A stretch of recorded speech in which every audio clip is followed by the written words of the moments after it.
We were civilian women pilots. We were not militarized at the time.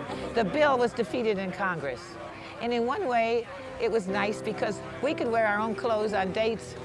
We wore uniforms on the field. And we really could, say, go buzz, boy, if they were colonel, anything. We were completely in control of ourselves. It was wonderful.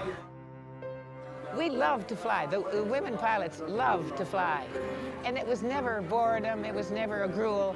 And so some of the men didn't like to fly as much as we did. And they'd just let us fly. They'd let us take over as much as we wanted. And they'd sit back and read a paper, whatever, Women in the WASP flew ferry command in the United States only. Nobody flew across the pond. Some of the women went into Canada with P-40s for Russia.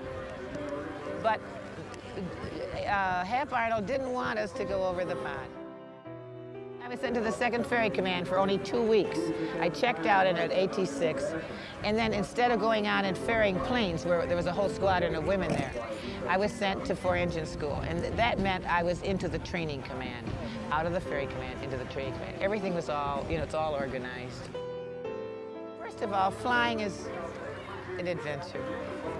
It's special. You lose the earth and you're up there and it's marvelous. Florida is wonderful too because you have all the clouds, and we were over the Gulf of Mexico. We met our B-26 pilot rendezvous over Sanibel Lighthouse. And at that time, then we'd fly down the coast of Florida, almost to Marcos Island, and they'd pull out a sleeve, and the gunners would fire on the sleeve as practice. Then we'd come around back and fly splash, where they would work the guns, splash the water. We were about 50 feet off the ocean, and then they'd hit the mark. Then we'd go up to altitude forever. It took us way, way up. And then they'd learn how to handle the guns in colder temperatures. They'd put on the oxygen masks and so forth. And then coming back, we'd fly around Naples, Florida, which was just a hamlet. And then P-40s or P-51s would come up and they would dive bomb us and would attack the plane. And they'd track that on camera. I admire every gunner who ever flew an airplane in combat. They were stuck in something, and they had to actually go on a mission, and they knew what they were getting into. Now it comes. The enemy pours in at you from every point on the dial. They knew the flak was there, they knew the fighters were there, and they weren't flying the airplane, so they weren't distracted. When you're flying, it's just like driving a car. When you're driving, it's wonderful. You solve the problems. You handle emergencies, but they're sitting there. They're waiting for the action. They're waiting for what might happen. And I think the strain on a gunner might be as tremendous as it was to be on a pilot. I have great admiration for them. 8 o'clock high. You don't want it.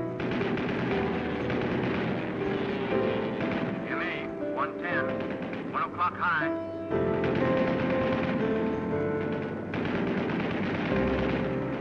I had a trunk, and after we came back from service, all the mementos were tucked into the trunk. And one day, about 30 years later, we opened my trunk, and all of a sudden, all these memories just sort of poured right out. First time. My kids didn't know anything about this. No one knew anything. I never talked about it. There were no WASPs in Rochester. And so that was the beginning. I had been lost in a sense. I hadn't gone to reunions because my names had changed and I hadn't followed through.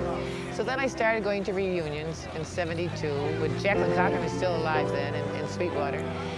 And from then on I became active, and I was president of the WASP from '82 to '84. And I was on the board from '84 to '86. And now I'm doing memorials. I'm a chair of the memorial committee, which is interesting. So I'm involved now. It was just like coming home. And here's this warmth and acceptance. I'm one of the team. And I can't tell you what it means to belong